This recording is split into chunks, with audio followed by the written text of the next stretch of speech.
కాకినాడ జిల్లా పెద్దాపురం నియోజకవర్గంలోని తిరుపతి గ్రామంలో ఇంటింటికి కూటమి ప్రభుత్వం కార్యక్రమాన్ని విజయవంతంగా నిర్వహించారు. ఈ కార్యక్రమంలో పెద్దాపురం నియోజకవర్గ ఎమ్మెల్యే నిమ్మకాయల చినరాజప్ప, కాకినాడ జిల్లా జనసేన పార్టీ అధ్యక్షులు డీసీసీబీ చైర్మన్ తుమ్మల రామస్వామి బాబు పాల్గొని ప్రతి ఇంటిని సందర్శించారు. ఈ సందర్భంగా నాయకులు ఇంటింటికి వెళ్లి ప్రజలను ఆప్యాయంగా పలకరించి కూటమి ప్రభుత్వం అధికారంలోకి వచ్చిన తర్వాత రాష్ట్రంలో చేపట్టిన అభివృద్ధి కార్యక్రమాలు, ప్రజా సంక్షేమ పథకాలు, పరిపాలనలో తీసుకువచ్చిన పారదర్శకత గురించి వివరించారు.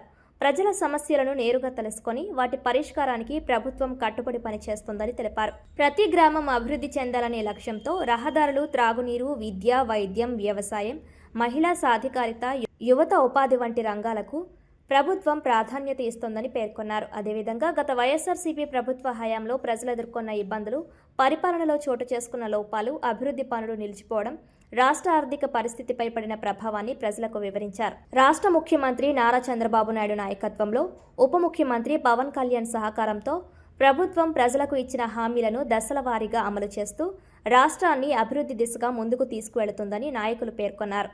గ్రామాల అభివృద్ధి, రైతుల సంక్షేమం, మహిళల ఆర్థిక సాధికారత, యువతకు ఉపాధి అవకాశాల కల్పన, మౌలిక సదుపాయాల విస్తరణ వంటి అంశాల్లో ప్రభుత్వం ప్రత్యేక దృష్టి సారించిందన్నారు.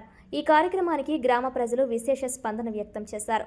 నాయకులు నేరుగా తమ ఇళ్లకు వచ్చి ప్రభుత్వ కార్యక్రమాలను వివరించడం పట్ల సంతోషం వ్యక్తం చేస్తూ అభివృద్ధి కార్యక్రమాలకు సహకరిస్తామని తెలిపారు. కార్యక్రమంలో స్థానిక ప్రజాప్రతినిధులు, జనసేన, తెలుగుదేశం, బీజేపీ నాయకులు, కూటమి కార్యకర్తలు, గ్రామ పెద్దలు, మహిళలు, యువకులు, గ్రామ ప్రజలు పెద్ద ఎత్తున పాల్గొని కార్యక్రమాన్ని విజయవంతం చేశారు.